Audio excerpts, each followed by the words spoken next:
Good morning. Is this some good sleep schedule stream or the general maximum? I woke up half an hour ago. Got something to do today later. And also gonna play some Magic with my brother in the local game shop, so early stream, because I might not be back later today. What was the progress on the Ghost again? That was just a long campaign victory here. I think it was just a long campaign victory.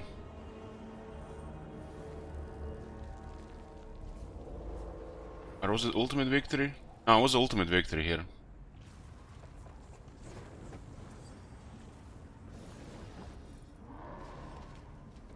Ultimate victory. Yeah, I think it was ultimate victory.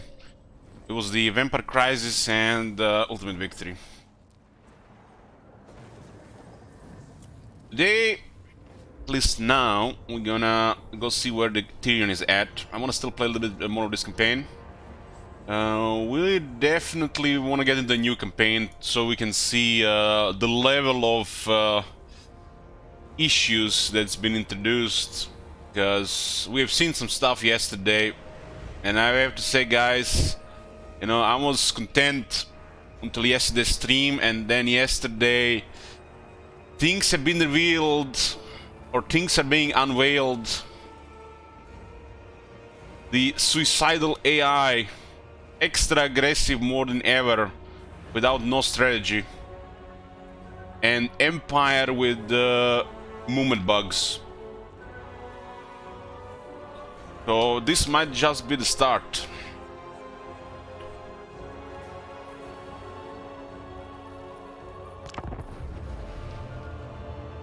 I think today's Friday. I think tomorrow we'll start Cetra and have a Sabaton stream for the month, which also might bring a special Bretonnian campaign. Hey Darren.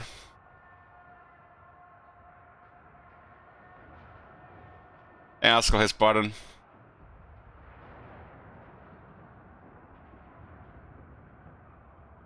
We're gonna be running several campaigns at once. We're just gonna be, you know, going around them. Well, some campaigns will definitely get more focused than the others.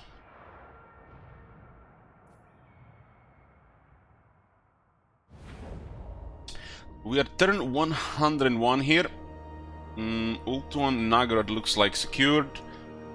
Get Nagarad here as an ally. And we've been fighting here in the northeastern Nagarad and closing to the Chaos Waste and Osk territories. They've been poking all the time, and we also been pushing the dwarves in the old world. It's an ultimate crisis on this campaign since turn 10. And the dwarves seems to be the ones that benefit the most from such scenario. Hey Koskus. Nice when you play the high elves. Look at this, like almost like playing with spy satellites. This is the closest the player gets to spy satellites in their campaigns. Some factions have such a vision, but none as much as high elves, because they see all the seas. All the seas are visible. This is the start of the turn. Military allies with Kron, Reichland, Golden Order, and Nagarite. Rank 1. We had to fight for it quite a bit. Still several very large factions from the Ultimate Crisis, like Caron the Blue Roses, Iron Bros Expedition, Karzakar, and Karkadrin. And nice to see the Warhouse of the Apocalypse is close to top 5. I've not been impressed by the Warriors of Chaos AI performance so far, but it's too early to tell.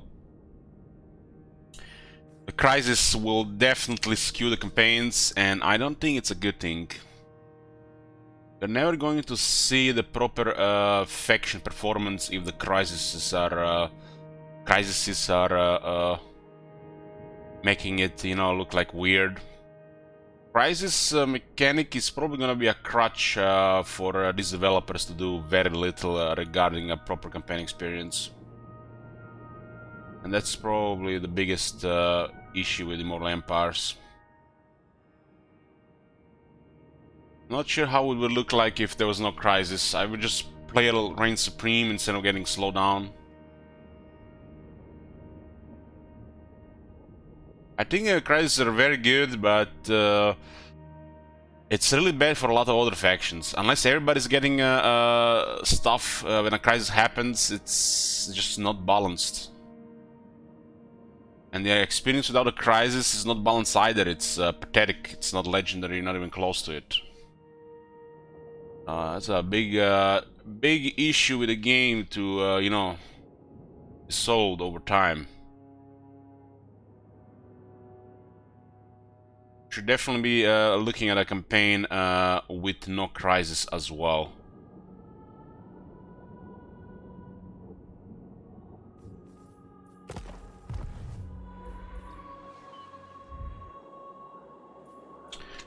Okay, lots of enemies. It's an ultimate crisis, so there's a bunch of dwarves. Dwarves do still look one of the best scaling factions.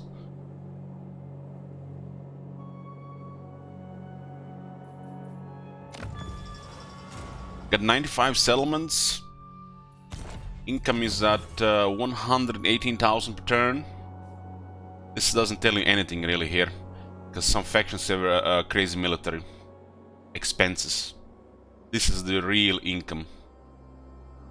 This tells you really very little.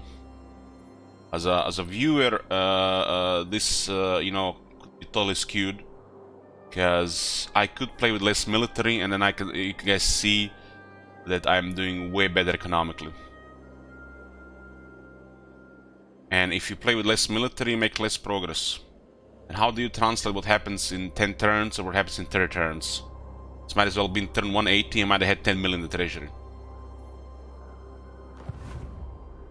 With the same expansion progress. This is the real income if you want to compare between the factions, when you're looking at income between the factions. For some factions also you need to look at what turn it is and how much was the total income. If you see total income of the high elves 4.7 million on turn 101, and then you know, go in a greens campaign, you have 500,000 treasury, it's turn 60, but total income is 2 million at the same time, that's not the same. Because money is required for expansion and military. I mean, money is required for military, military is required for expansion, and as you expand you need more money to build infrastructure. Some factions do have cheaper buildings. But the real income is here for the turn, and how the money went through the campaign is here. This on top doesn't really say anything anymore, really. This is basically just, you know, prediction. Current treasury and prediction for the turn, right? Predicted income, they call it. Should not be just taking this, you know, as the main thing. High Mage. Hey, Parik. You planning to get PS3 soon for retrofills? PS3? I don't even know how the PS3 looks like. I've seen PS1, PS2, and we got PS4 here.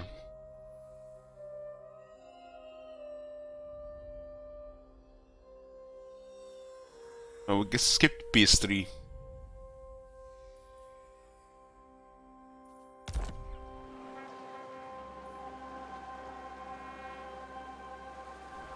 What is this armor? Just for the emergency? False one.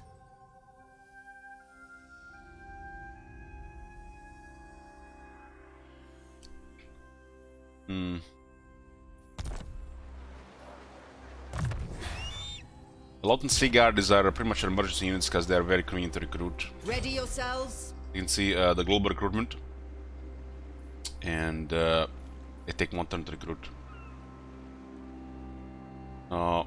This is basically how you build up your infrastructure.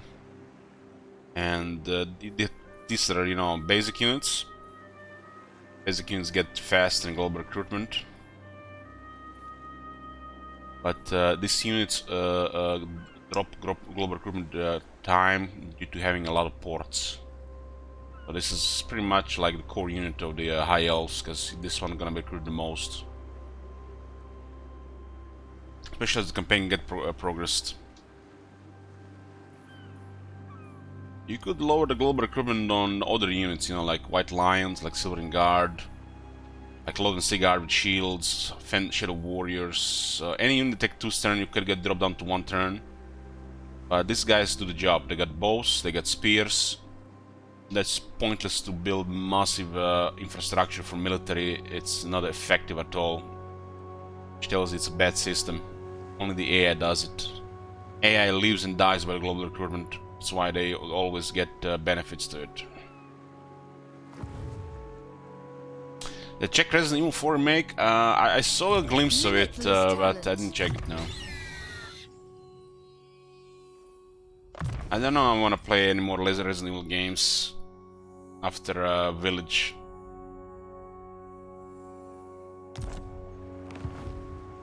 Born to lead. Change drugi hunter Eataine Vintner.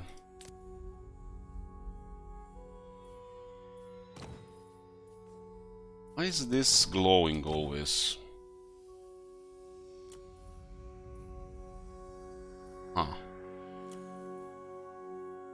Sometimes they just start to glow for no reason. Or annoyance with this interface.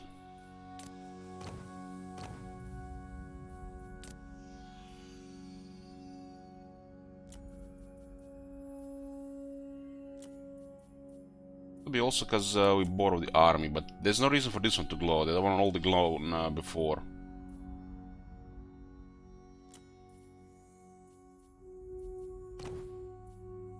Games basically, oh, you acquired this stuff. Fun.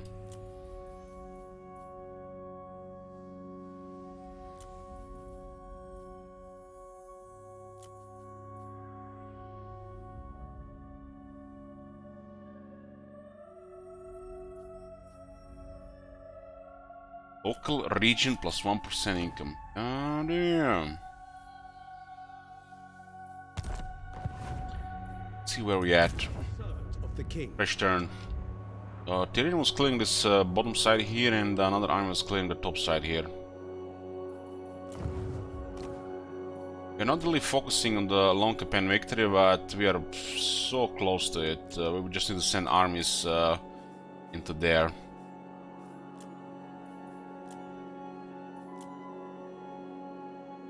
Ultimate campaign victory is impossible. Take forever. I mean, it's not impossible, it's just highly unrealistic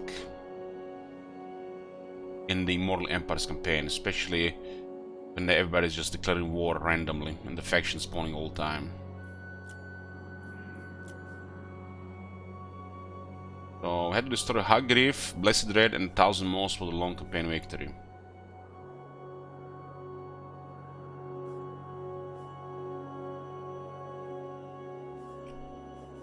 This makes no sense. There's already so much going on in this area here, and the game wants us to go to Eataine in the last area as well. It's just like just some arbitrary victory condition. I think they actually changed this one. Didn't they change this one? Champion of the Ever Queen. Asinine mortal. Oh my god, do a good fight here. They are unworthy. What the fuck are they doing, man? They just encamp in front of a city, but they don't want to fight. Well, not like Chaos has a good encamp stance. The encamp stance is bad. Just basic one. Master of high. Let's save it here. Let me just check this quick look.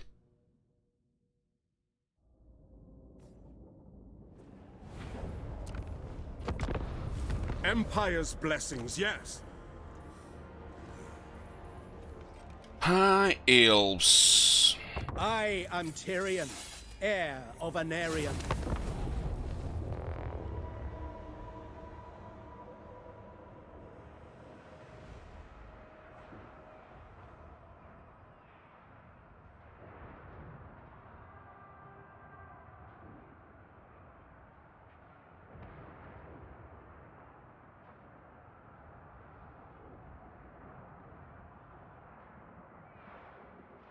I think PlayStation 5 here is about 800 US dollars.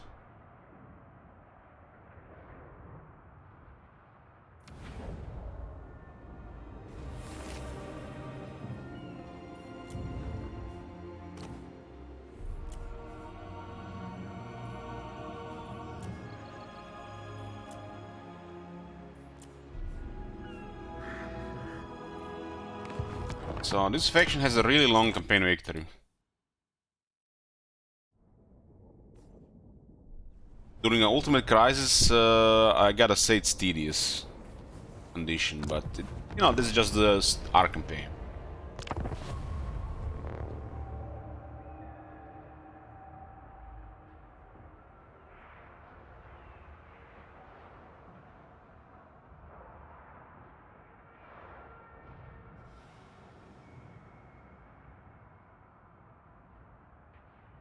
The ultimate crisis that made this campaign go weird would probably have been finished. I guess you just specialize armies to go east to hunt down the Dark Elves in Cathay. I can see that. They cannot withstand high magic. They can serve the tower. Let's see what's weird going on in this campaign. Master of This campaign high is magic. pretty much done, but I want to see a few more things. I'm fine here with a short campaign victory, but we're still working towards the long campaign victory. I want to see a couple more turns.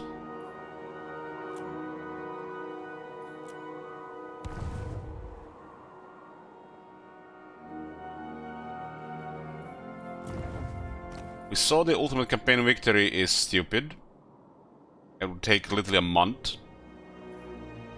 And long campaign victory here for this faction does not fit campaign with ultimate campaign victory. So the short campaign victory, you know, does look okay for such a campaign. And I think short campaign victory is almost longer than long campaign victory in a different campaign.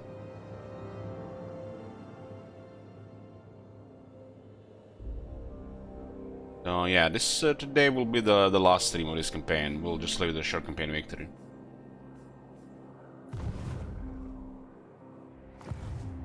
Child's play.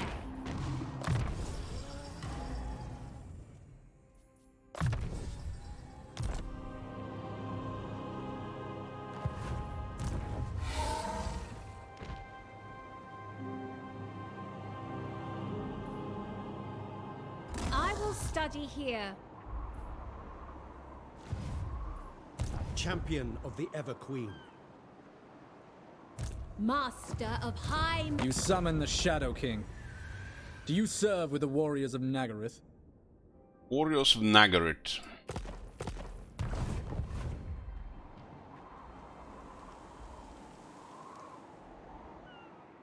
Fool!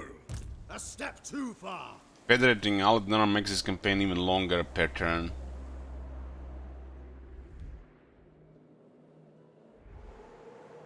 High Elven Archmage. I like seeing this unified.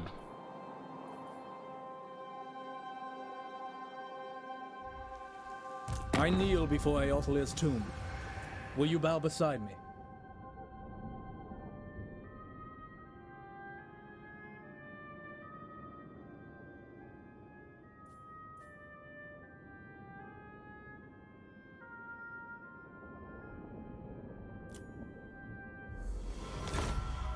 Yeah. Now we have literally all of this.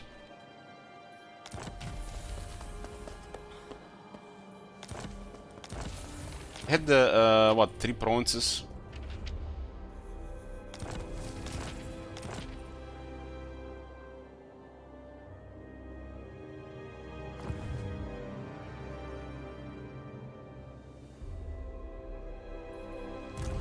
High Elven Archmage. High Elven Archmage. A bunch of characters here from them. Interesting how we Confederate and really got negative, you know. That was like it was Immortal Empires, we would have got negative here. Well, this is because the Confederation in this game doesn't exist. It's a hostile takeover. By Anar's bidding.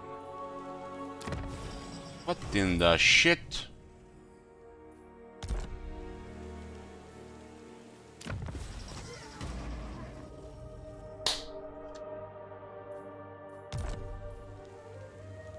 Alifana.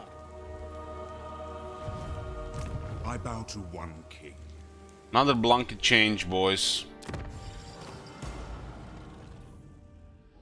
They gave Mentor to a Hand of the Shadow Crown. A character that cannot get experience.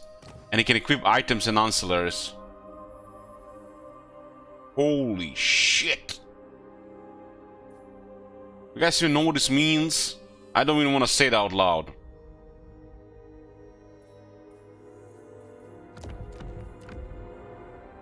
Okay, relax, relax. Maybe it's just because it's an old campaign. You don't want to get White Knights waking up this early.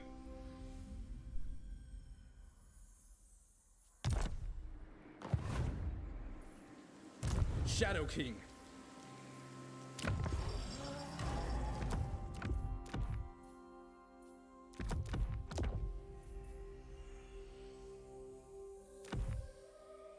What does he have? Attack minded.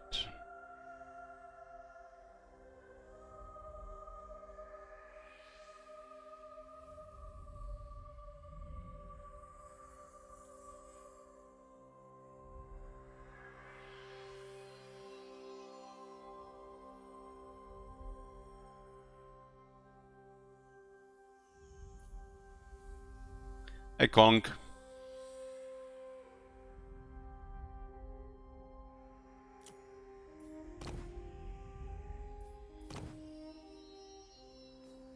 Missile strength plus 12%, all armies faction wide.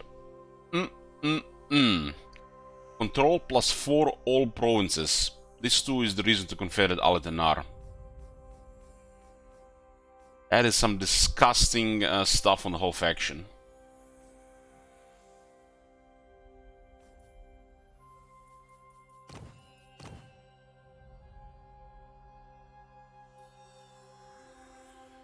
Control plus 1 all provinces, so Eataine gives plus 5% control, plus 5 control to all provinces. Oh, we'll definitely get those 100 control taxes bonuses, no problem.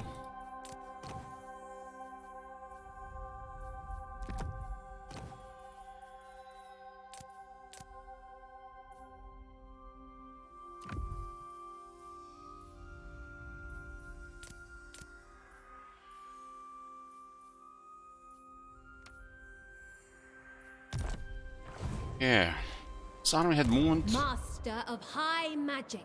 Another Folariot's robe.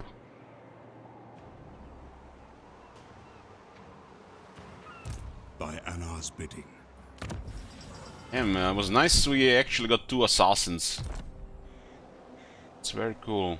Our superiority is assured. Move. Got 2 hands of the Shadow Crown. Defender of the Phoenix Throne. Ephraim! As we fight. Clear their zone of control. For Asturian. By sea! Land. Minate! Your decree. For order! Clear the guys here. Order has arrived. More timber here. Lady of the Phoenix Court. Sathari's servant. Hoeth's disciple.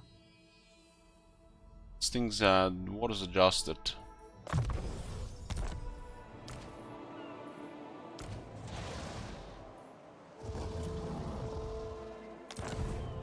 It shall be done. It's okay for the emergencies.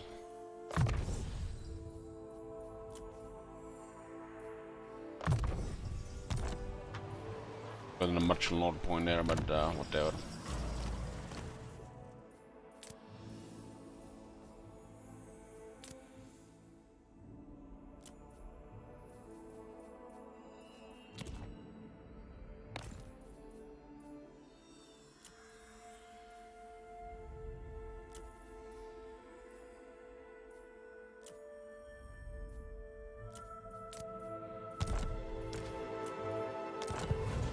This is at 18 armies. 91,000 cost. Sundered one. Protector of Ulthuan. Entering the garrison. Prince of Ulthuan.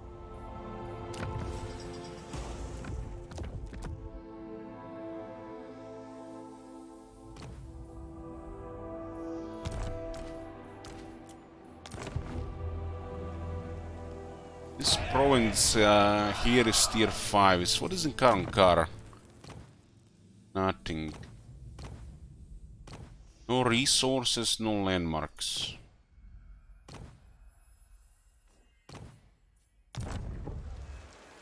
Kind of like what these garrisons even look like these days. Elysia, no longer walls.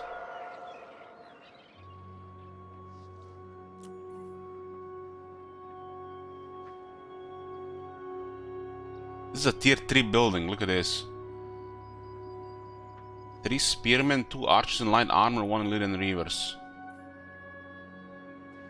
4 spearmen, 3 archers. Holy shit.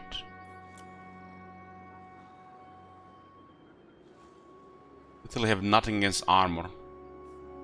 Tier 3 city.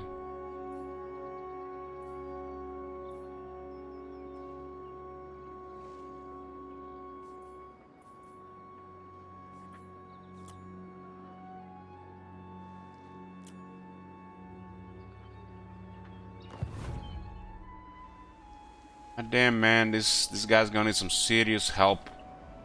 Hopefully someone's gonna get some good feedback there they're gonna listen to. By Anar's bidding. That is really poor.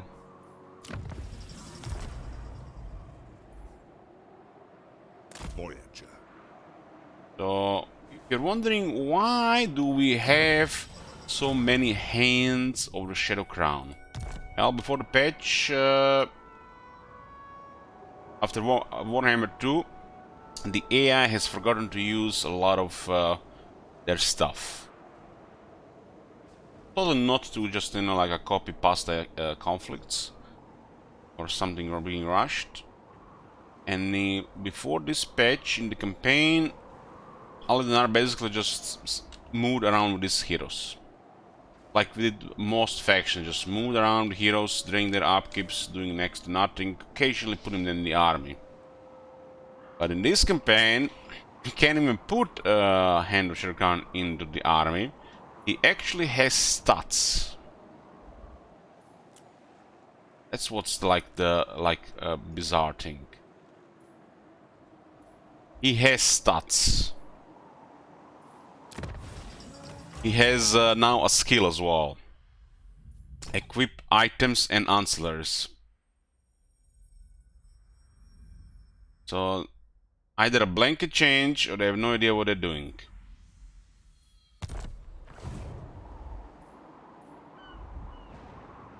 My king. But we all always knew that whoever is doing these changes have never really played the game. Or has very limited game experience. And mixed with this, rushing. By Anar's bidding.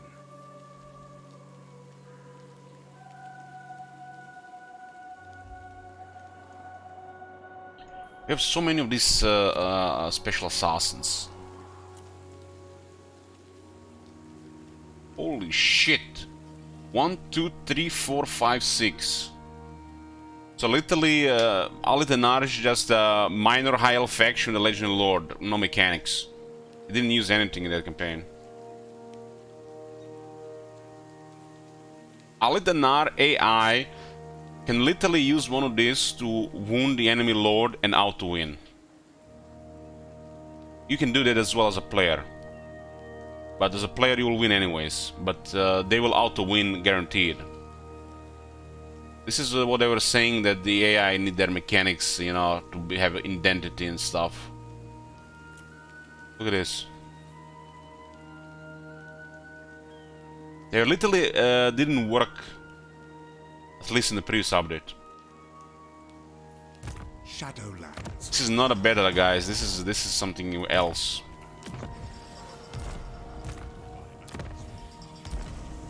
Never again.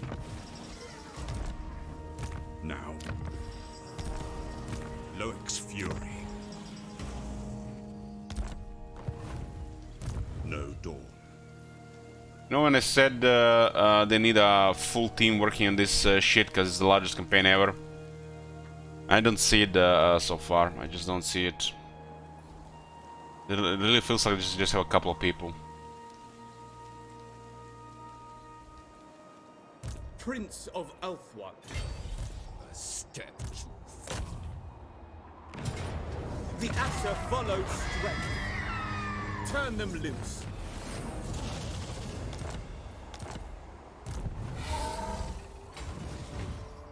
Setting up garrison. Defender of the Phoenix throne. This one is on rank 20. Power level of the this prince is like a little bit absurd. In battles and auto resolve.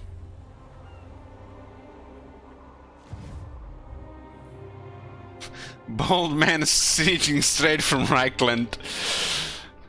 So like you have everything is fortified garrison, and in this corner there is a glacial encampment. My bad, the air won't be able to get here. In this corner there's a undefended settlement. Ready, set, go. And they are here. Undefended settlement from Reichland. They need multiple turns to get to that one because they don't know how to force land properly. Or they have no ports for free movement. Of the Ever Queen. I live to serve my queen. Very well. Preparing a fire. Shit Wizard was right. Shit Wizard were here, you're right. You know, this is a boring campaign. But I still enjoy playing High Elves and Tyrion. But I can see it now. After experiencing it, the journey is done. This was a boring campaign overall. Hope you guys at least enjoyed half as much as I did. Boring campaign in a broken state of the game. Our people are being tainted.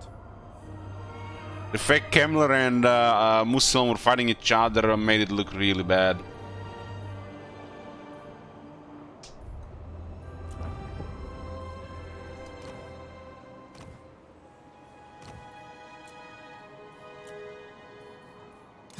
High Elven Archmage. Should probably stick to short campaign victories for the time being. For all intents and purposes, this further stuff doesn't even exist in the beta right now.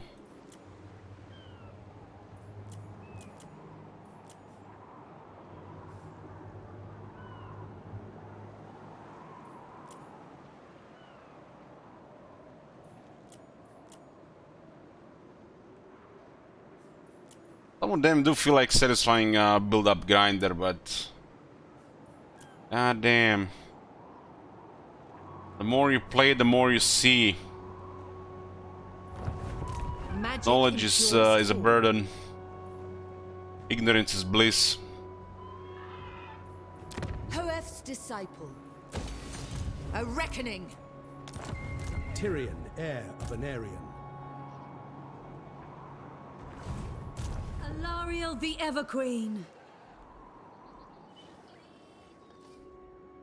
That's laughable. I'm curious to see what they're gonna do in a couple turns here. Master of high magic. I could just half-ass it and skip several turns, but that's not how I play here.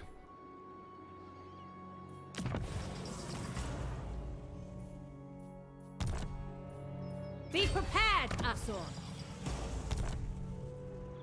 Doesn't look like anybody's here.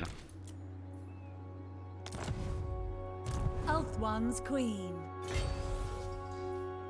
Driving The back guy seems the to be just dark. going left, Chasing back and them. forth.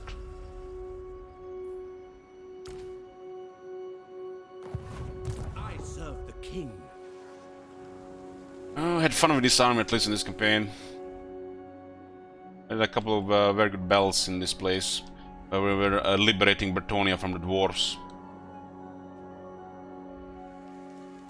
Speak your mind.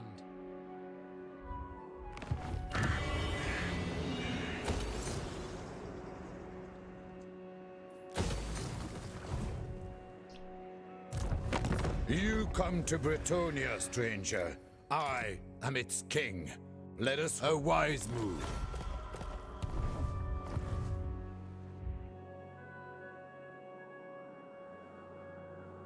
Take the Cape Borlu, cause the city, and have a foothold with a port. My powers are yours to command. Treading softly, it shall fall. Can we see any of the Empire armies? Where next? That looks like raiding movement. See this here? Guys, remember that one yesterday from Kislev? One is blocked though, so could be different for territory as well. The My Empire. god! Have you seen that shit? Holy shit! What the hell?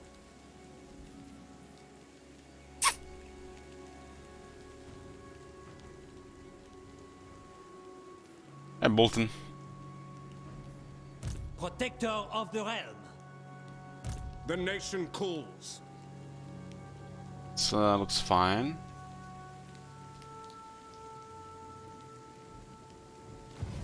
Gonna have to see what happens in a turn 1 or 2.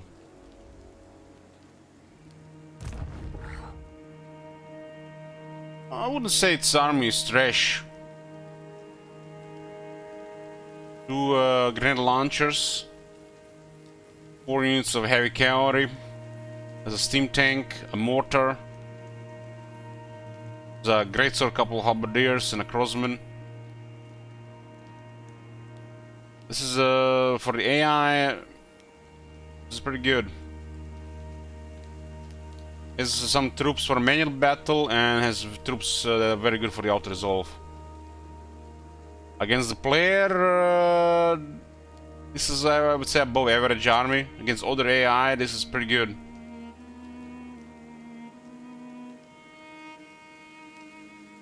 Well, you know how it works, Pine Templar. You can't recruit on the front.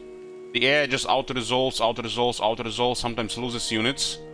And what do what do we want to do? They go back home and recruit units that will take multiple turns instead of entering the settlement, queuing recruitment, and just keep going. That's how it works.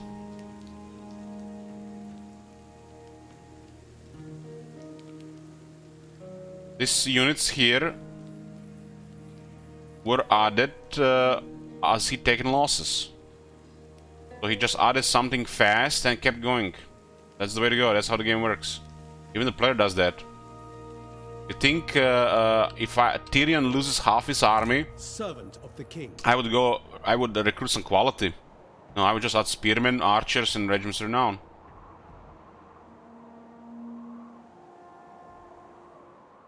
I don't care about Star Dragons, Phoenix Guards, Sword Masters, shit like that. It's all about momentum. If I want to recruit an army that looks nice and also the friendly, I'm gonna recruit a new army. Legend Lords work with anything. It's highly unrealistic to ever consider going back and recruiting an army you want. Use what you have and what's available. That's how it always worked. Your word. The moment you start backtracking and going back, the AI recovers, you lose momentum, you lose initiative, and back to the grinder, and again losing units. It's all about advantage and momentum. If it works, it works. Why change it?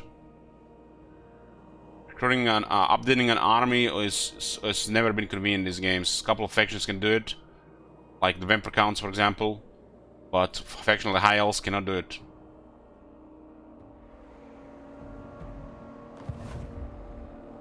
The AI without the old legendary buff cannot do it anymore either. And currently they can't just conquer settlement after losing a couple of units, merging army, and then open global recruitment and add 7 top tier units, which they will get within 2 turns.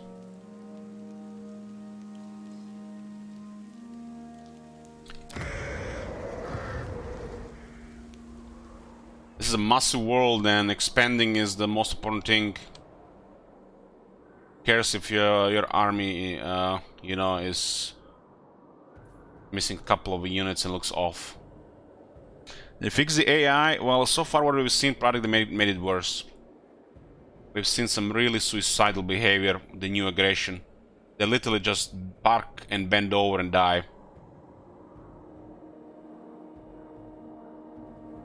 And we also seen a really broken bug yesterday in the game. The Empire has a broken movement. If you fight them, it's really bad.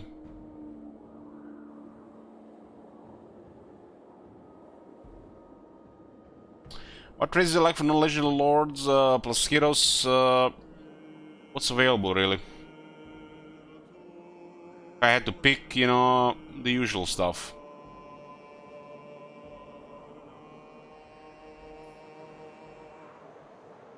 Shield against the darkness.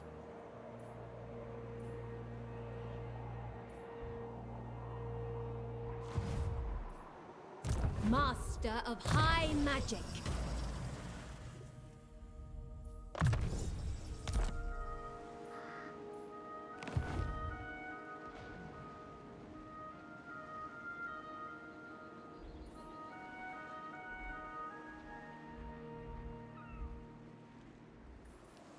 Lord of the Phoenix Court.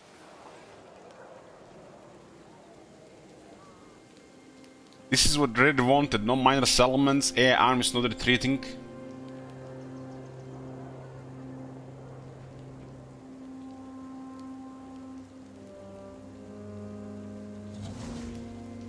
Well, they updated the traits, Mooks, but what's available really? Don't bother yourself with the traits. You go mad.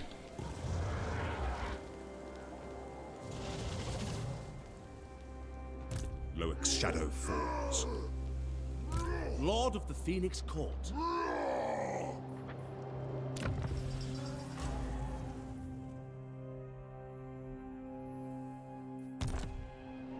Like, look at this army. Like, people ask, why are we using Empire Greatswords? Why are we using Shadow Warriors? And why are we using Loten Cigar without shields?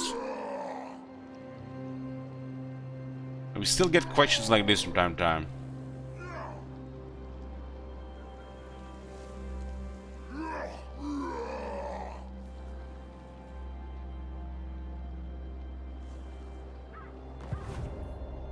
Cling to the shadows. The only thing that really matters, like really matters, is Administrator with High Elves. Everything else is irrelevant. Good job, CA. Great system. Make the game a lot of fun. Influence into Administrators, into Snowball, and everything else is pointless. Use the red traits for all you know you care. If you want to make some fun armies, thinking it's fun getting those traits, well, good luck with the RNG.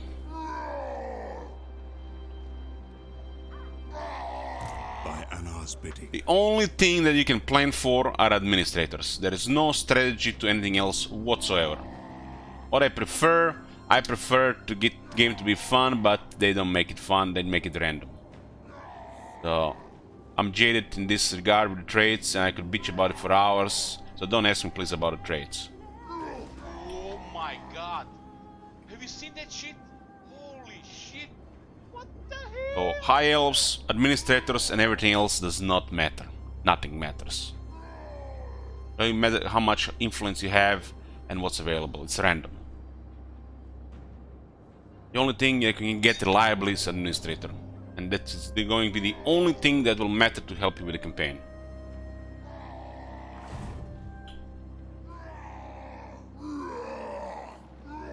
How can I assist you? Hey, Kali. You summon me. What the fuck? Where did this guy come here? They're everywhere.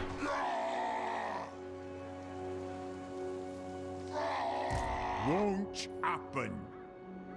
No, I will not shame my clan. The best things to do with these guys currently in our hands would be find lords below rank 20 and kill them. Or just use them for spying. I walk Shadow's call.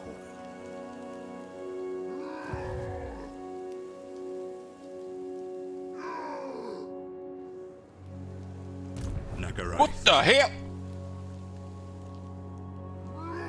What the?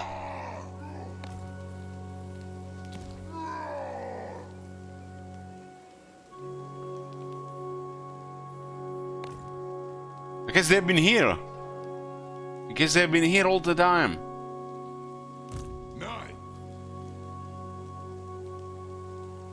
The light is not for us. The dwarves do offer some good fighting. Can't deny that.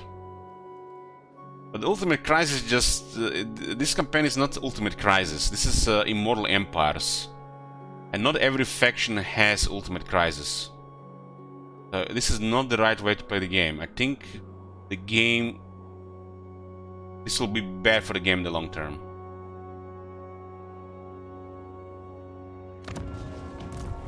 You see the dwarves' experience in this campaign? This is how the dwarves should be normally on Legendary. This should be normal Legendary dwarves. Another faction should also be close to that. It should not be a crisis to have such experience against dwarves.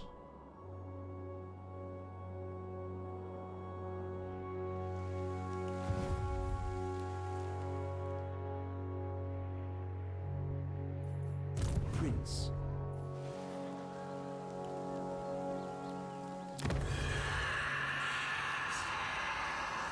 Nothing weird here, just a tomb, king city in the Ataloran. Nothing weird.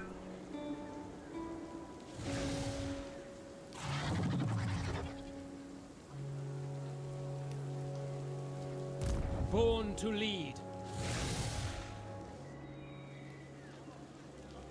I know the They're way. the only ones who don't have big trade agreements with. 1,000 trade nearly. High Elven Archmage. Yeah, our trade got buffed quite a bit since the patch. Holy shit.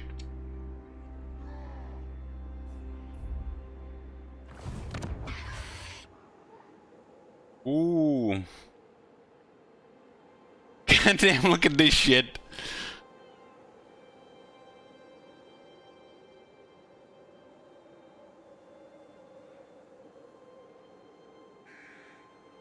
But with stuff like this, you know, those trade bugs are easier to solve, but they still exist.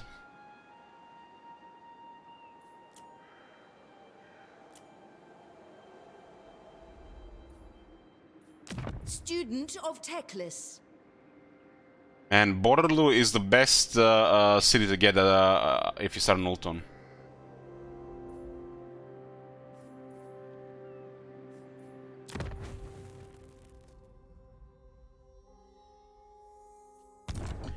Just don't go murder innocent Bretonnians.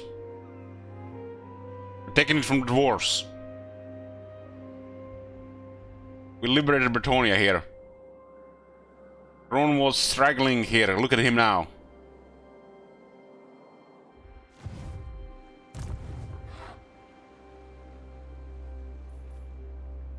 True son of Ulthuan. What was that Bretonnian army we had? And this one. My strength. I didn't really want to Swiss in this army here. It's like a little bit of roleplay here, right? Like... it's like... There's there was this one time once somebody told me on the message of the stream that I should stop role playing and start more min-maxing. Like, why? Like, don't have to just min-max all the time. Like, is this role playing when I don't want this guy to die? Is this what it means to role play? Why can't we just, like, you either have to min-max or role play. You can't do both.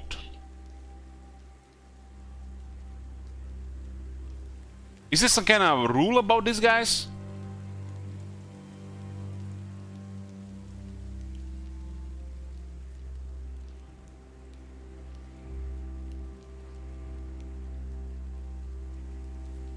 Because we could use this army, you know, to get ahead. Even try to I mean, throw a wrench in the machine, slow down somebody. But I don't want this army to get destroyed.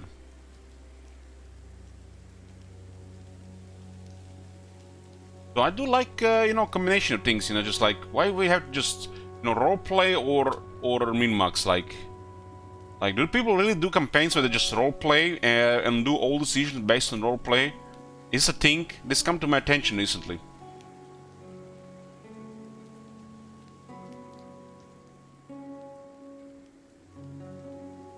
Like you start a campaign and from turn 1 to the end you role play and do all decisions based on that role play. It's kind of interesting, but feels like a little bit ridiculous as well.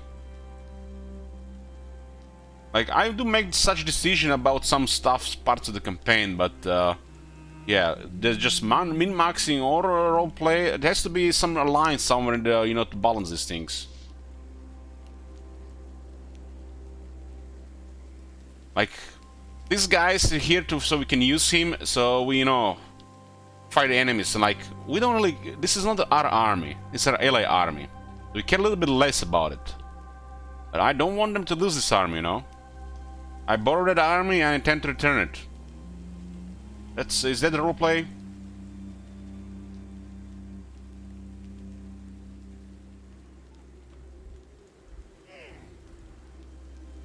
We can just weaken some stuff in the area here, but this army will get wrecked doing it so. And they need this army back, because this is a pretty good army here. And imagine your allies from Bretonnia have an army like this, and it's not led by the legendary lord. Well, you request it and then you use it for yourself. During that time they will not get another army like this. No, they'll be waiting for this army to get back.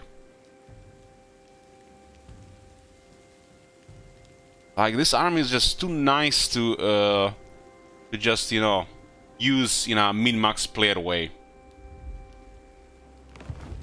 Lord of Ulthuan.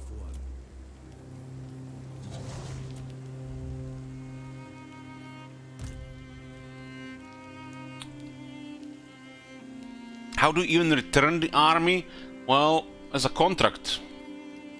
Use the legions to get it for 10 turns. Would be 10 weeks, 10 months. They serve us. And that contract expires, they go back home.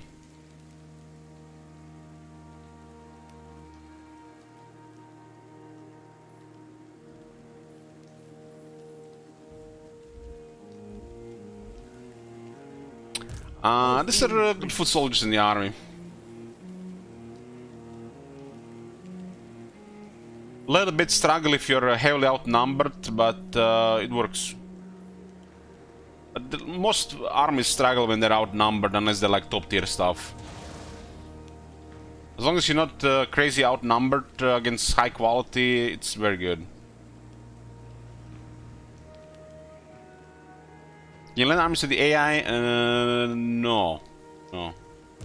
Very well, if you insist. Don't think so.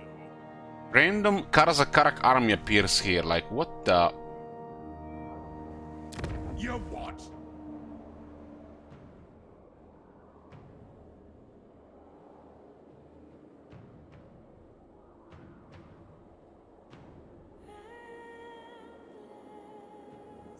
Yeah, the dwarves seems like to be over the top as the Crisis faction compared to any other Crisis faction.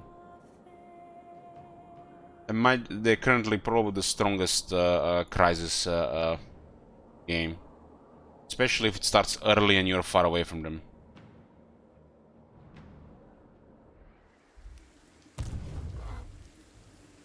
For now, yes.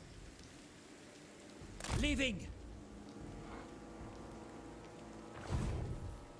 Your orders are reasonable.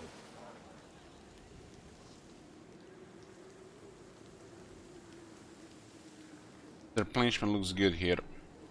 Making my They way. changed the occupation. You just don't. You just basically lose some vigor for the turn. Highball. This was a big buff for the AI.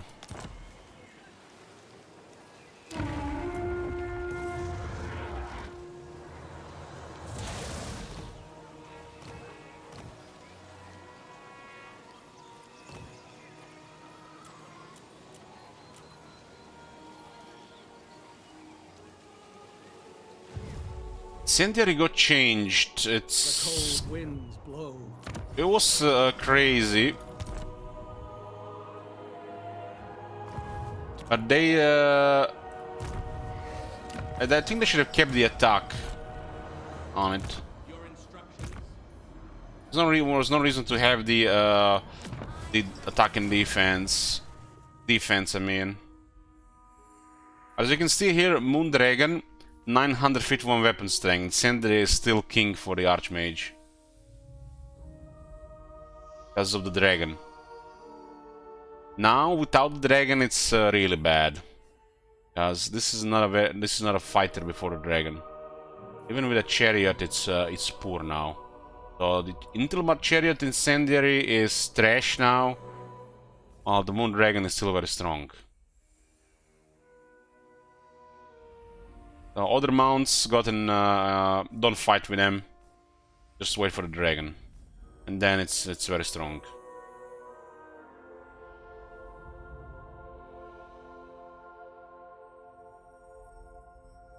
The thing is, the Archmage don't have attack, defense, and stuff like that. So losing these properties on these mounts made them way worse.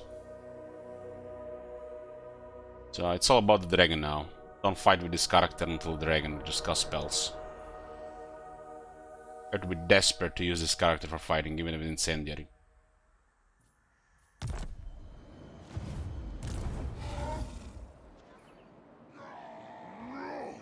Saint Louis.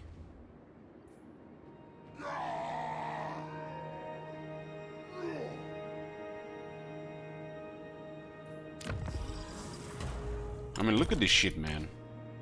98 attack, 91. Look at these stats, man. They're like, what the hell? Star dragons are crazy. A prince on a star dragon, just a regular prince, is better than over half the legend lords in the game.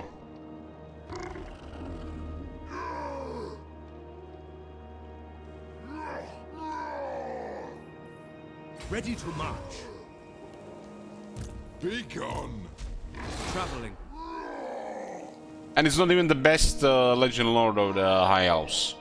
It's just really nice ones to get extra stuff going, because, like, you recruit a rank 16 Archmage or rank 20, you just get a Wizard, which works better with the army. But for the emergency, you get a guy on the dragon immediately. Guy that can overbuff the dragon to absurdity. So in this case, as a high rank, Prince is very good. I use Princes, not really. Unless I confederate them and have them available, you know, randomly. Better that than pay another lord for, you know, whatever emergency requires. The wind. As the main general of the faction, it's the Archmage. But for the emergencies, and you know, emergencies sometimes become armies. You know, there are different criteria.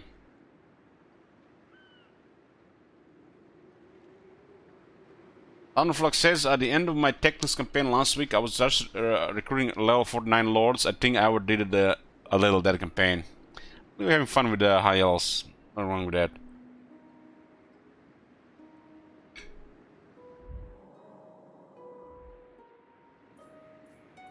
Ready yourselves.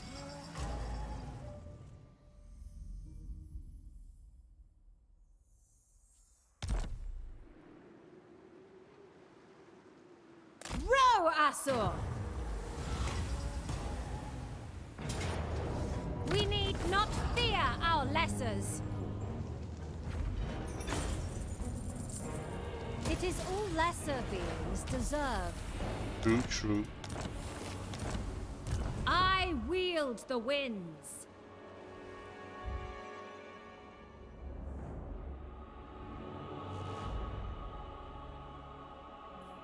Full sail! I would have played a little bit more of this campaign if we weren't starting Cedar tomorrow. Seek land! It's kind of tough in this current Saturday game to play longer campaigns. Especially if you want to play multiple campaigns. So yeah, sacrifices have to be made.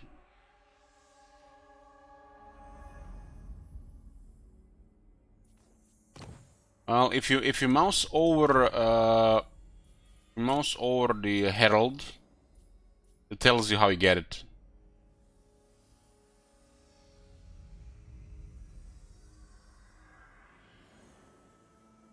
Yes, rank 50 lords still gain experience. They can gain levels though, Thunderflux. No start tonight. I can't start a Sabaton tonight. It's like just not full. I guess we could continue the next time. I'm not gonna start it tonight. It's gonna be tomorrow. I'm gonna start tomorrow, probably around 1 p.m.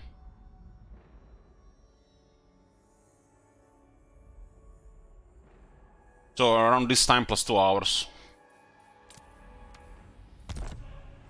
Purest sorcerer. Got some things to do today. That's why I started the stream earlier. I want to get it out of the way. Also play some Magic, and I'm not sure I'm gonna be back tonight. Master of high magic. I just came here to check a little bit of this campaign and you know, stream for a few hours before I'm going out.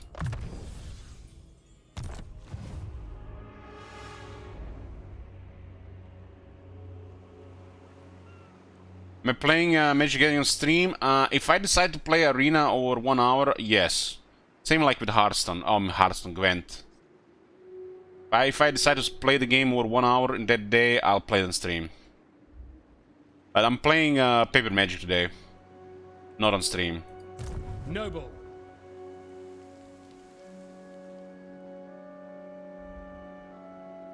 Adventure awaits. So you can expect some Magic Arena in the future, but I'm still learning and getting back in the game. It's overwhelming. It's like understatement. It's a way more complex game than stuff like Gwent.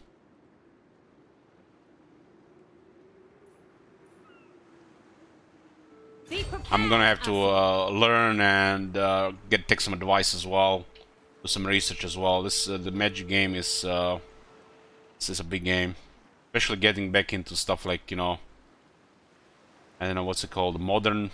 Modern seems like I'm just thinking we're gonna wait a couple of years before I consider stuff like that. Modern didn't exist when I played Magic back in the day. Because I stopped just before, I think I was just like around 8th edition. Scholar Supreme. So, Vale, what do you think about Pioneer? Sail on! Pioneer, it looks like good stuff because it doesn't have fetch lands. I do not like fetch lands. Like, I see in their attraction to them, but that doesn't look like that good for the game. It seems to be a balance and a budget issue. I don't see them ever banning fetch lands in Modern, which, you know, modern has its own. Modern looks amazing though, but it's expensive. But in Pioneer, fetch lands are banned, right? They're not legal. I'm not sure they're banned or they're not legal.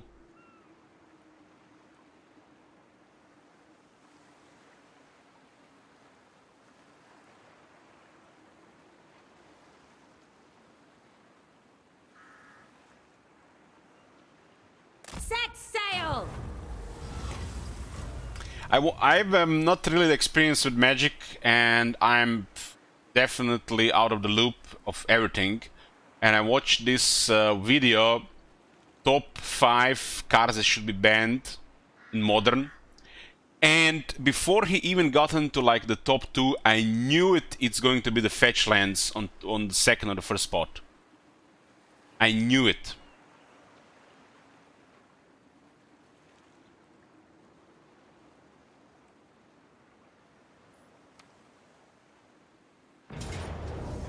They'll suffer the might of Sapphire. They'll spare Asor. I little have no and experience in the toil. game. I knew the fetch lands would have been there. High Elven Archmage.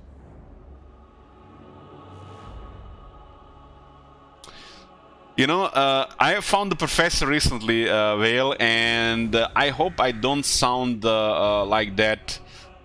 Sometimes when he talks about Wizard of the Coast, it reminds me of myself talking about CA. Why is it always that the people like us have to exist? The world would have been such a better place if there weren't people bitching and complaining and throwing shade left and right. In the ideal world, right? But shit doesn't get done if you don't do these things, especially not complain. Nothing would ever change without complaining or, you know, people being unhappy with things.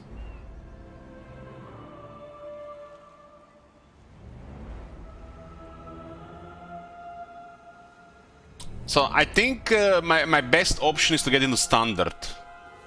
Going from Dominaria United forward. Battlers War and forward.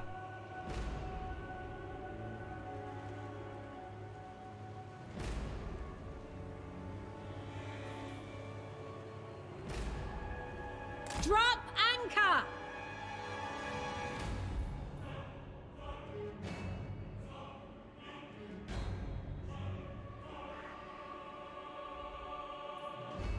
I started with the idea to collect the Dungeons and Dragons sets, the Adventures in the Forgotten Realms and Attack on the Baldur's Gate, because I got into this collecting some stuff recently, you know, as a hobby.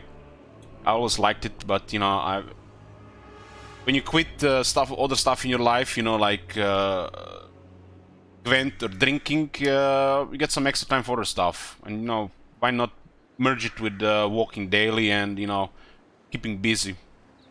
Keeping busy is the key. Is the key to, you know, to not have those days in the week where you feel like, you know, you just want to sit in front of your computer and listen to music or listen to ASMR for 10 hours doing nothing. I hate it when I get in that mood when I'm just can't keep busy. It would be amazing if we can play this game 10 plus hours a day, but I don't think the state of the game deserves it. We would just get burned out. And this is the thing also this year. I've been terrified of getting burned out on things. Terrified.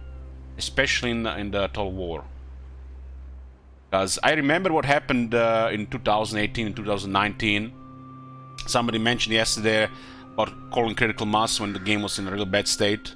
I don't just want to jump from campaign to campaign just because, you know, it's not good state of the game. So mixing things around, staying busy with other things is the key. You know, and I was already worried about it before, but when I saw Legend flipping out about the Realm of Chaos and you know what happened, it's like I knew it. I don't want to go there. I don't want to play 1,000 hours of Warhammer 3 in 2 months. I knew it. I could have, but I knew I should just not go there. It was, you know, tough, you know, when you have something you want to do, but you are restricting it. It's tough as well.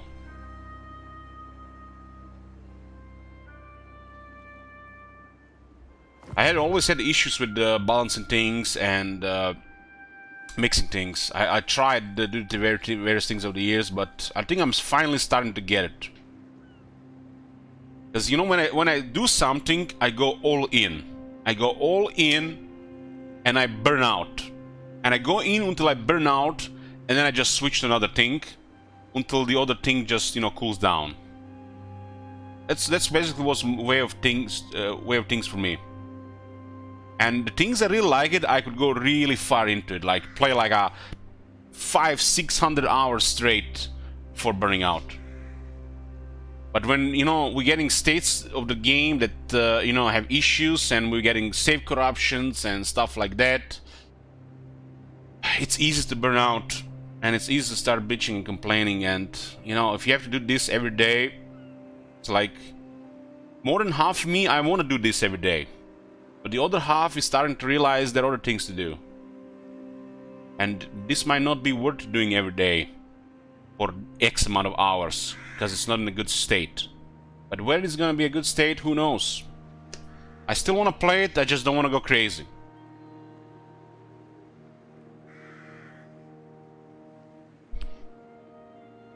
Hey Toka, I was just, you know, talking about stuff, you know, mentality and way of my thinking process about these things, how I feel about these things. It's like when that Skarsnik and then Tyrion campaign got broken in the last update. It's like I was like, sure, I'll be busy with other things, and I was struggling, really struggling not to install Water Lich King Classic. And then a day passes, and I'm struggling more. Day passes, then I quit Gwent, and then like struggles became real. And then I was, you know, looking for what to do, and I was thinking about starting a new campaign in Warhammer 3 every day. But what if it bugged again? We only have 2 campaigns in progress that will continue. And then I decided to get back into Magic the Gathering, and that put my mind off these things.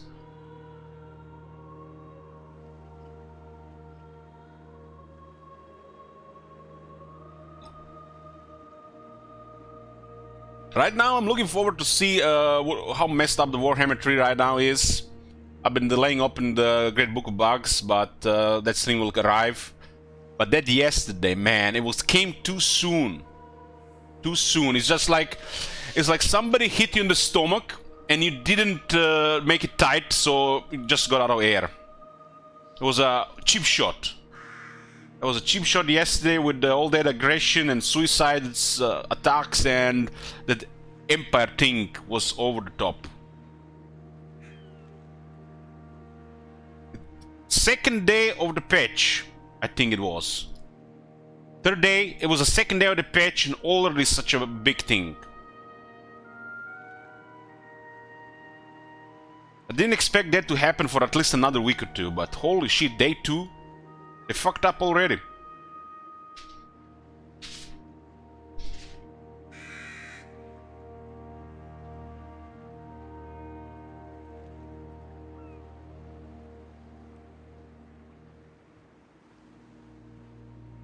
I've played the individual scene, yes, I completed the first one, and I played a lot of second one, like 150 hours.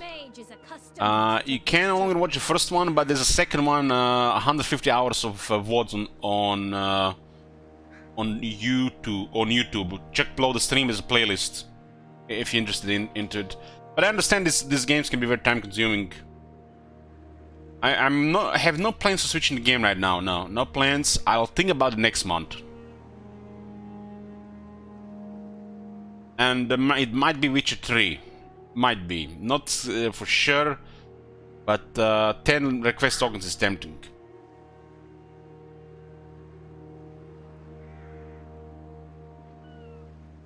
Yeah, it's definitely a problem there, Drader. You have to also go in in my shoes. I always did stuff like this.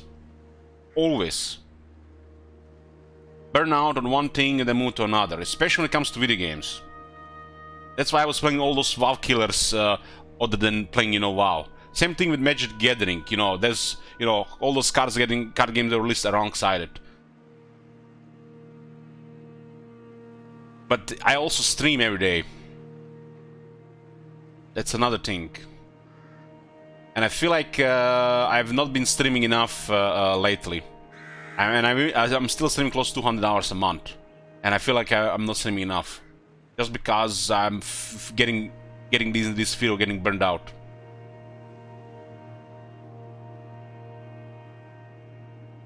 I completed all the Witcher games, Heidzor. I completed Witcher 1, 2 and 3 on all 3 on stream.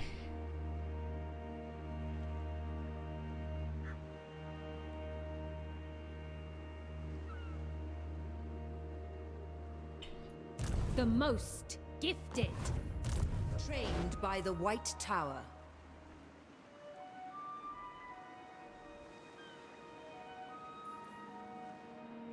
Noblemen. These guys looks like they constantly want to attack this settlement here for some reason. Bring me my tomes. Like Skarsing yesterday and this campaign today, it's like sidetracking and, you know, talking about other things aside. It feels like just to see how this behavior has changed with the aggression. But when you think about this campaign, it's, you guys see the behavior of the dwarves in this campaign. If you watch this campaign at this point, Ultimate Crisis, it was already suicidal. Newer player might have been overwhelmed, but if you know what they're doing, I guess it's only fair. But some of the moves they do were really bad. And what if they made all AI that's at war with you right now have that same Ultimate Crisis or the Crisis army behavior for aggression? Yeah, we're starting a new campaign tomorrow. This campaign will finish with today's stream.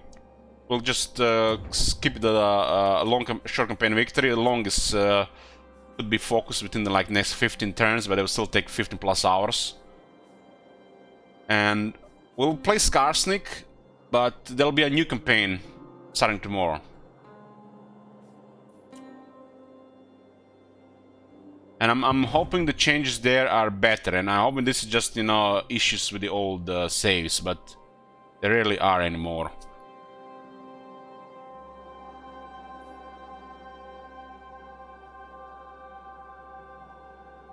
The Witcher playthroughs are not on YouTube, no.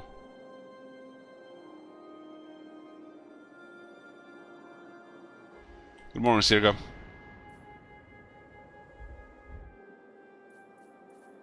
We're born to hunt. All right. Claim for the Empire. Claim for the Empire. I trust our dealings will bear fruit, friend. Fine.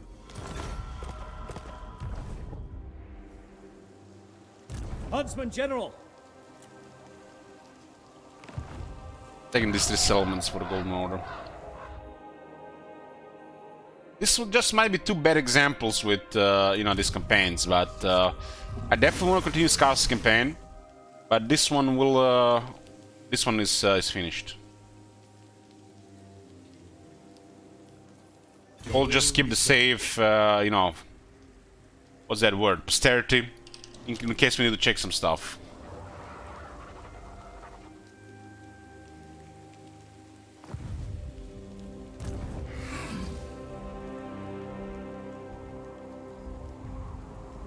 I have a feeling a couple of armies have disappeared around for some reason.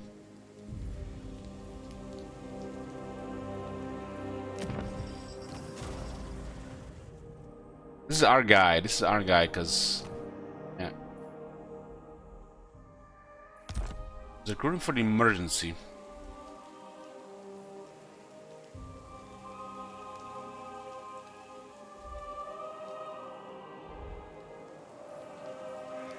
here just in case these guys might be close. Can I offer assistance?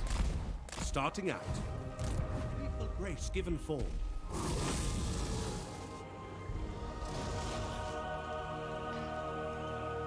It's hard to really say these things. Entering the garrison.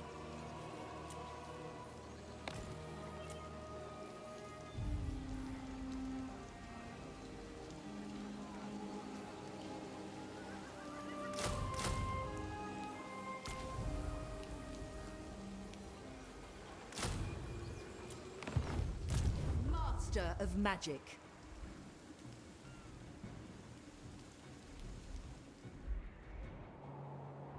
I mean, whatever campaign we play, if it's like beyond the first 25, 30 turns, it turns into this. Like, gonna be hard to say, you know, if this is what the people really want from the from Mortal Empires, but this is what I expected, or if what this is what people actually want to watch. When Loic dances, so shall I. It's pretty much going to be every campaign beyond the first, like the first couple of hours.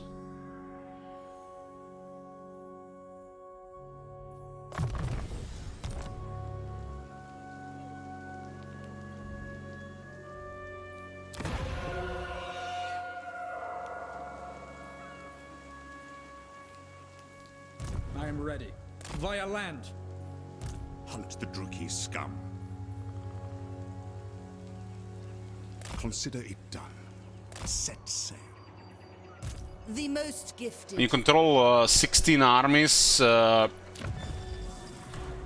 heroes, and have 105 settlements. Turns do get very long. And when you're streaming at the same time, and you can get distracted at the same time, off topic, it will get very slow, even slower than this in some campaigns.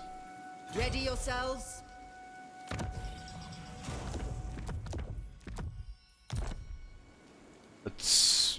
It can be all that is, just, you know, starting new campaigns. Can be that that's all it is.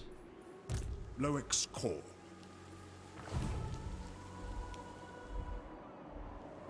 Assur sorcerer. Archmage.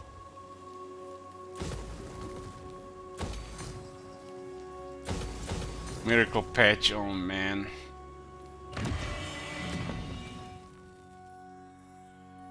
I would just be happy with that one good patch.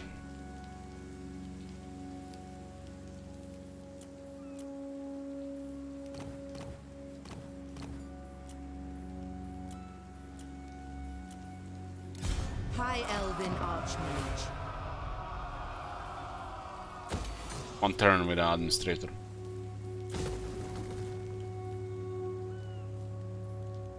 I bring Azurian's fire.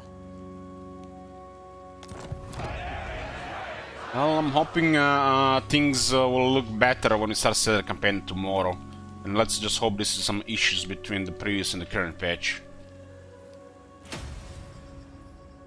High Elven We're gonna be Archmage. playing a Cedar campaign without the crisis, so we can see what the factions are doing. As yeah, I was just talking about a crisis today earlier, and it's not really good for the game to see really what the game is happening in the game, because not everybody has a crisis. Trained by the White Tower. Protector of the Everqueen. Crisis almost feels like some way to just make something look like something that's like not what it's supposed to look like.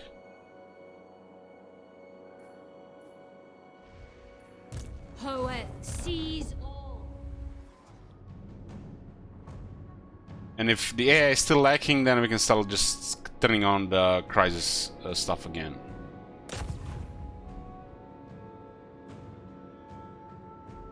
It shall fall.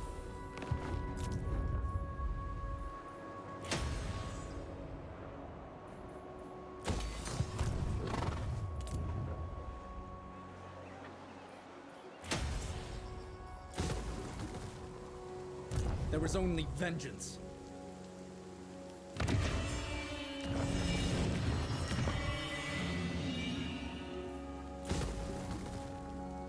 Oh, Grand Hills. Is anything special here? Marble and monoliths used to be there before.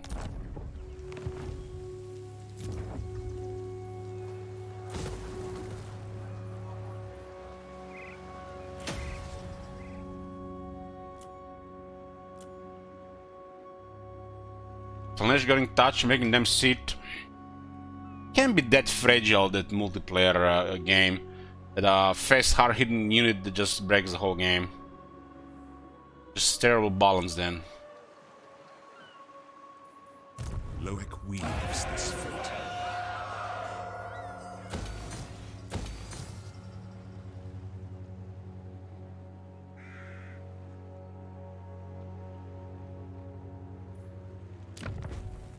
Yeah, Ultimate Crisis does look like just a mess.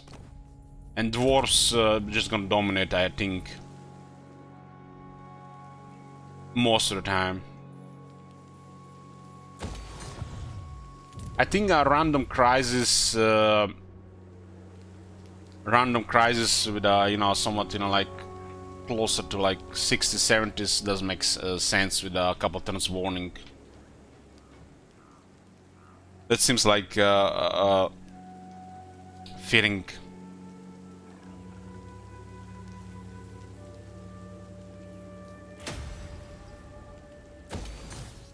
Loyal prince.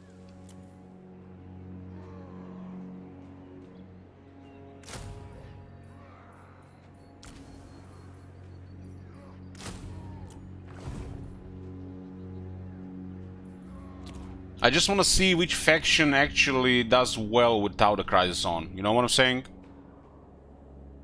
Because not every faction can have the crisis, and it just changes things too much. Ultimate Crisis is definitely not good. It's like a silly thing. Ultimate Crisis is a silly option. It can go really bad or very chaotic. And it just, a lot of factions will just suffer and those guys always get ahead. As the closest the game has to create the superpowers of Warhammer 2. Especially if you start early. Prince Eltharion.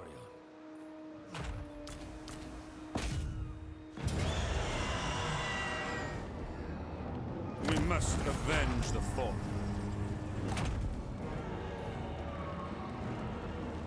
That guy looks like a master.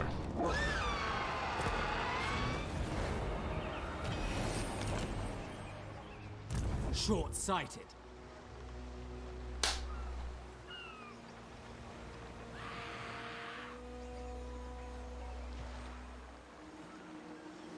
Looks like the Dark Elves got a new lord, boys.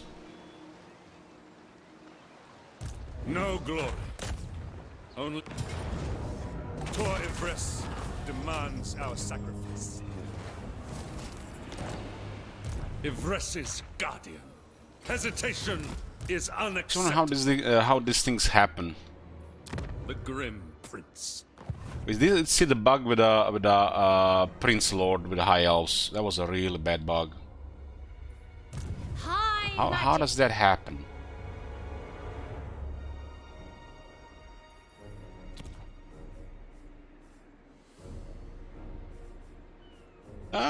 Not really. It's like you haven't missed much.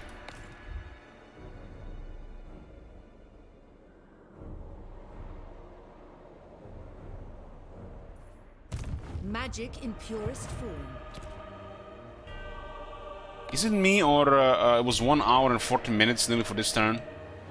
We did talk about some other stuff, but holy damn. Spaghetti is starting to unravel. Yeah. Gifted advisor. This is what you can say a comfy campaign, right? Dwarves are even pulled out as well. Might be a while before they make contact again. There's still a lot of dwarves to destroy. I don't think it's worth playing this campaign for another 15 plus hours for a long campaign victory. And ultimate campaign victory is unrealistic. because we had to destroy everybody here. Long campaign victory would be in the next 15 hours, guaranteed. We just had to send 2 armies to Eataine. Just every turn would be a 1 hour plus hour, and we would have to destroy those factions in the next 15 turns. The goal for this campaign was undecided, but we'll make sure we at least get a short campaign victory achieved in the campaigns. We were close to a long campaign victory here, like 15 turns away. We'll keep the save for posterity. We need to compare some stuff, but yeah, this one is well, say this one done. We'll leave it as a short campaign, short victory.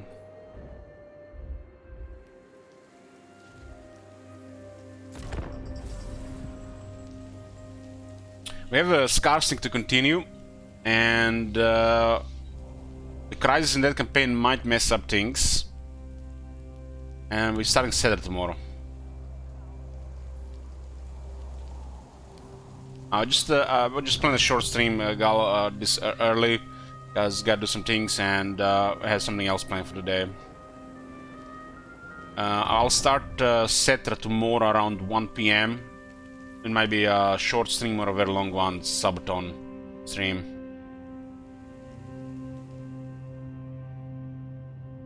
So I'm guessing we will be playing Tomb Kings all day tomorrow.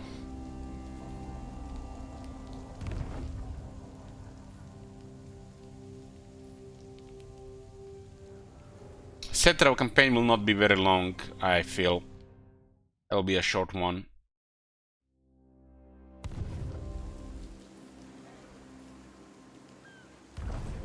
I'm worried about what we are going to find out after yesterday. Holy shit.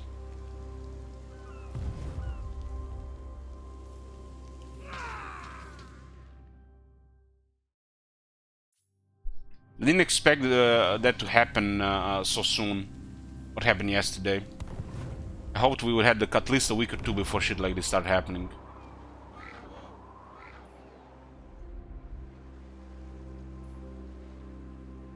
What happened? Check the last hour of the stream yesterday. But short version, suicidal AI out of nowhere, and broken empire.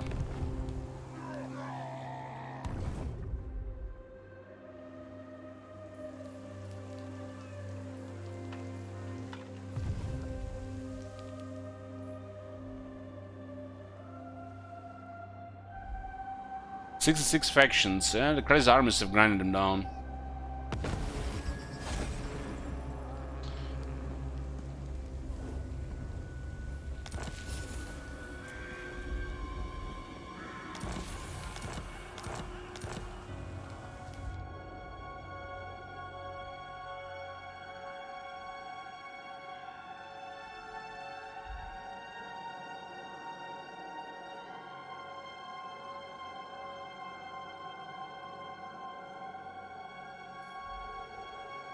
Yeah, this auto-saved. Keep the save for posterity if we need, in case we need to check something.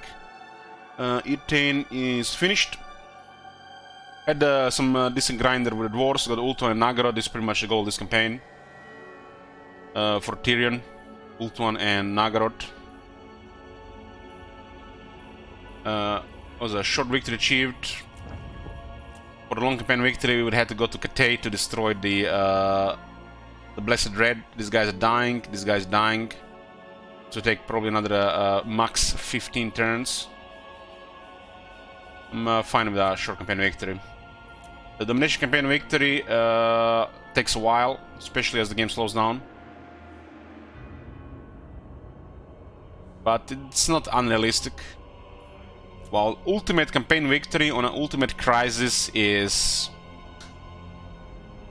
it's currently messed up, in my opinion. At the start or end of your turn, have no factions at war with you. And you cannot make peace with Ultimate Crisis armies. And they're the ones that are gonna have empires. So, campaign is gonna get longer and longer and longer. Maps gonna get expand bigger and bigger and bigger. Turns 1 hour, 2 hours, 3 hours.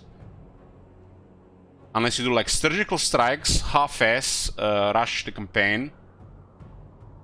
These campaigns will take hundreds of hours. Hundreds and hundreds of hours. Have you done Sea Trial yet? I did. Yeah.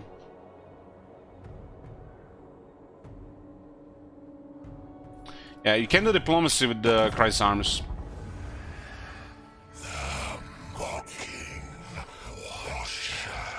You cannot negotiate with this faction, but they can do diplomacy with other factions.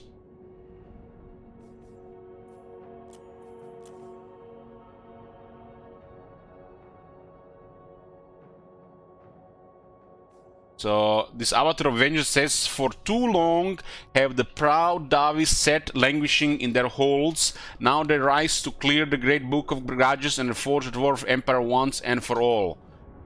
Endless manpower will pop out of the ground, and they will ally with every faction to cripple the player. Beeline for all corners of the world. They deal with other factions, they're basically just perma war with the player. All the Crisis armies, which turns this into an even slower grinder. This could be a unique experience, but I don't think this is good. The Ultimate Crisis is not good. Once in a while, sure, I can see it, like one of those bad mods. We really need to experience other factions doing this without the Crisis. Then the Immortal Emperors will be in a good spot.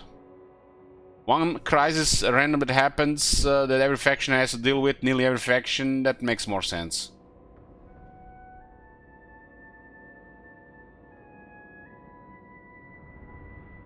Did they add the options for that? I don't know. Let's go see.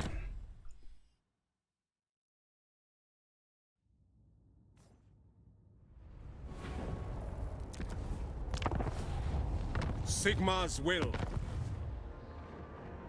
Enable diplomacy for scenario factions.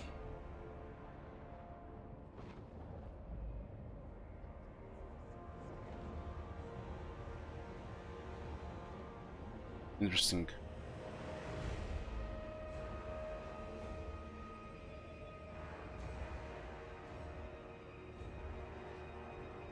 But why do they have to? Why can they do diplomacy with other factions but not with the player?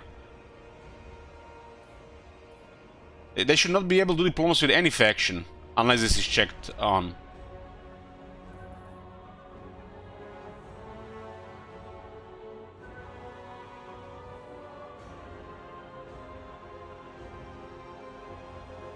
I think the most fair option so far from our limited experience is a random crisis. Because if you know who's coming, or if everybody's coming, you plan for it, and it takes something out of the campaign. But a random crisis where you can't plan for it, and you have to, you know, adjust and adapt, I think it's the only good thing about the crisis system. The fact it's a variety of faction and it's random. And not knowing that the chaos will come every time, or the dwarves will come, so you know what to do and what to prepare, how to prepare. Being in random, I think it's the best option, but the fact they give you options is great.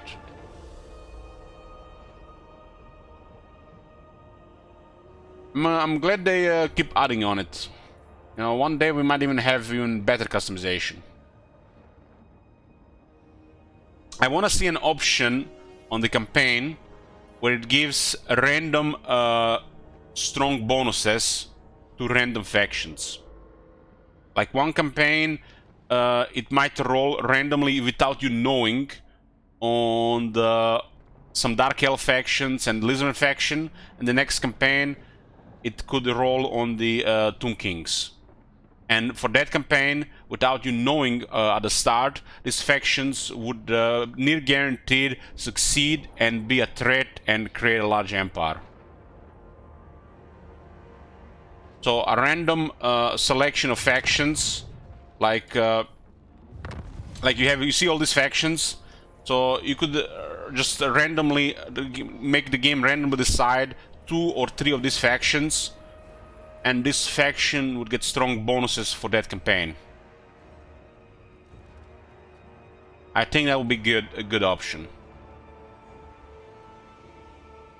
So let's say you turn it random, and then this campaign could roll High Elves, We must preserve this world. High Elves, Skaven, and the Warriors of Chaos to have better bonuses than the rest of the AI.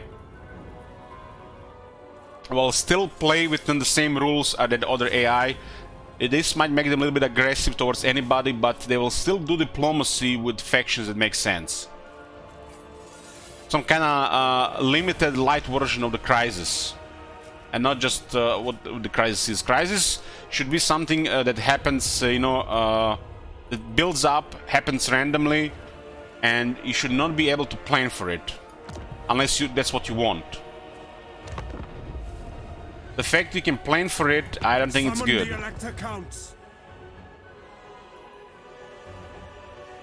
So that option for those factions, the stronger factions on random would be okay. And a random crisis, that is a real crisis, not that this is like what, 12 armies, 16 armies.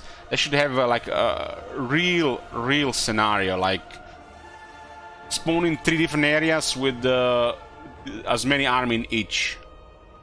Should scale even more with these difficulties. Like this 200 probably should go up to like 400.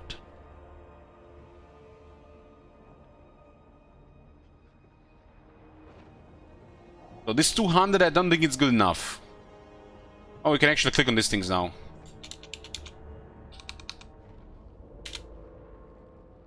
Ooh.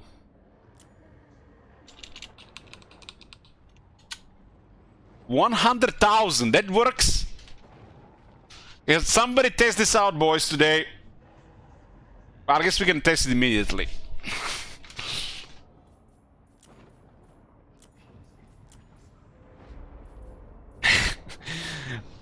Okay. I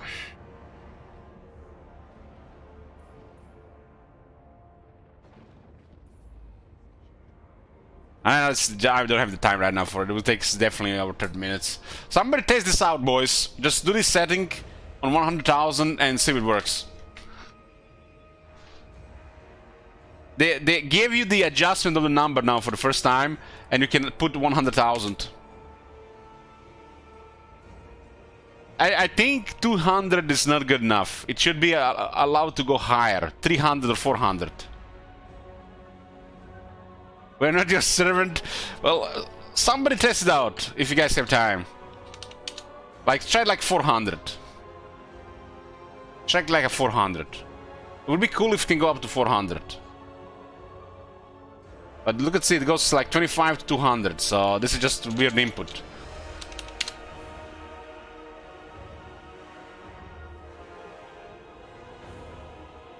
Well, I might check it out tonight, boys. We might check out if this works tonight if somebody doesn't test it. But this is gonna be it for now, boys. I'll see you next time. Most likely we'll start it tomorrow. Thanks for watching.